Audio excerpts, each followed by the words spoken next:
Welcome, patrons. Originally, I wanted this week to be about the Avar, but as I was writing, I realized more and more that to understand the Avar in full, you also need context on their history and the relationship to the other human tribes in Thetis.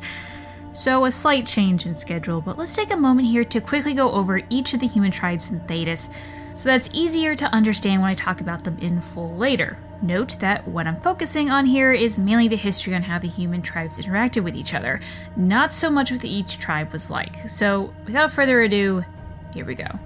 Human origins. Humans are said not to be native to Thetis, coming from various places to eventually become the largest and most powerful race. There are two main groups of tribes that then break down into smaller groups, plus a bunch of little extra ones whose origins are unknown, but came to Thetis at one point and don't seem to be related to the other two larger groups. The Neuromenians. This is the first major group that came to Thetis around negative 3100 ancient. They would settle along the coast of the Notion Sea, being ruled by a king. They would also be known as the first humans to practice magic and fight with the local elven population. Eventually, in negative 1700 ancient, this group would split off into four different sub-tribes. Neuromenians. Yes, while some would break away from the old name and traditions, others did not. This can get confusing as the name can refer to both the tribe and the collective of all four tribes as well. The tribe would stay as is until their High King Durinius took control of the Tevinter throne, uniting the two and taking the Tevinter name in negative 1207 ancient. This sounds confusing of why the Neuromenian king would take the name of Tevinter for the new people, but Durinius was a native Tevinter who somehow became king of Neuromenia. It's a whole thing. We're on that later. Barandur. Not much to say here other than that the city mysteriously disappeared after they displeased the old god Dumat in negative 1610 ancient. No ruins have ever been found. Quinarius. After they broke off from the main tribe, these people would land near what is now eastern Tevinter, centered around the city that took its name from the people. As an aside, the city is now known as Ventus, a change that is only a few decades old in-game, and was actually changed in real life because when they were making the Dragon Age comics, people would get Quinarius confused with Qunari, so they just changed it. Fun facts. This group would eventually join with Tevinter, and in negative 1199 ancient, create the Tevinter Imperium. Tevinter. Yes, there is a tribe that was just called Tevinter, and they would settle around what is now Minrathous. Just 7 years after the Neuromenians and the Tevinters merged, they would also ally with the Dwarven people whose capital was in Kal Sharok. A few years after that would be when Tevinter united with Quinarius, thus making the Tevinter we know and love today, and bumping all the Neuromenians out of the tribe category and into the nation category. The Alamari. The second most important group, and one of the few that are mostly still living as a tribe.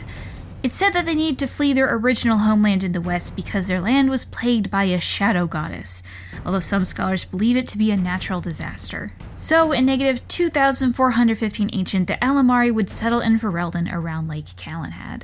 They would go to war with the Tevinter Imperium in negative 715 ancient, and their tribes would find mixed successes in fending off their land, although Tevinter would control Ferelden for almost 700 years. They too would develop into sub-tribes. Avar. A group of Alamari was split away from the main group in negative 1815 ancient and would settle near the Frostback Mountains. Both the Avar and the Alamari would war with one another for centuries. Chastened. This group would break away from the Alamari in negative 1415 ancient and settle in the Kukari wilds. Claim. It's currently unknown when this tribe broke off or where they ended up living, but we'll get to them in a bit later. Eventually, in negative 171 ancient, shortly after the First Blight, Andraste, a native to the Alamari, would lead all the tribes in Ferelden against Tevinter. Eventually, Andraste's three stepsons would rule three different large areas in Thetis and unite many local tribes to create the nations of Navarra and Orlais. Ferelden will still consist of the Alamari tribes and their three offshoots, warring with one another for control until Calenhad Theron united the Alamari and the Clane tribes to create modern-day Ferelden. The Chastened and the Avar would refuse to unite, and today both are still living as they used to, splintered off in smaller clans dotted around either the Frostback Mountains or the swamps of the Kokari Wilds. At the moment, there is an uneasy peace between the Avar/Chastened people and Ferelden. Other tribes. Kyrian. Located in central Orlais, they were isolated from the wars with Tevinter and stayed a strong people until after the First Blight, when one of Andraste's stepsons united the Kyrian people to create Orlais in a negative 155 ancient.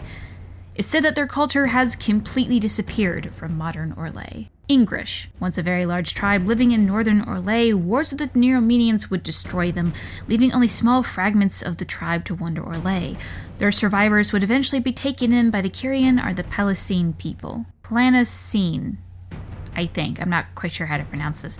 Anyway, a small farming tribe with what is described as a long written history and strong culture of animal worship. This tribe would eventually be united into the short-lived kingdom of Palasine. I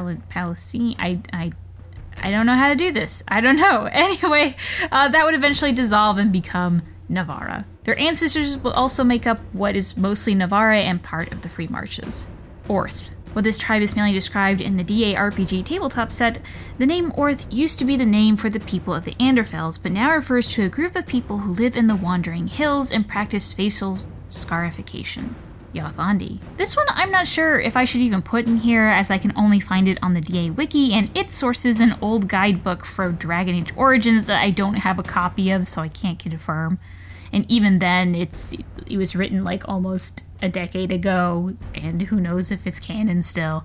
But apparently they made up the main population of the Anderfels a long, long time ago. Although it is possible that there has been a name change, and that this is actually the Orth people are both this and the Orth were trashed. We don't really know.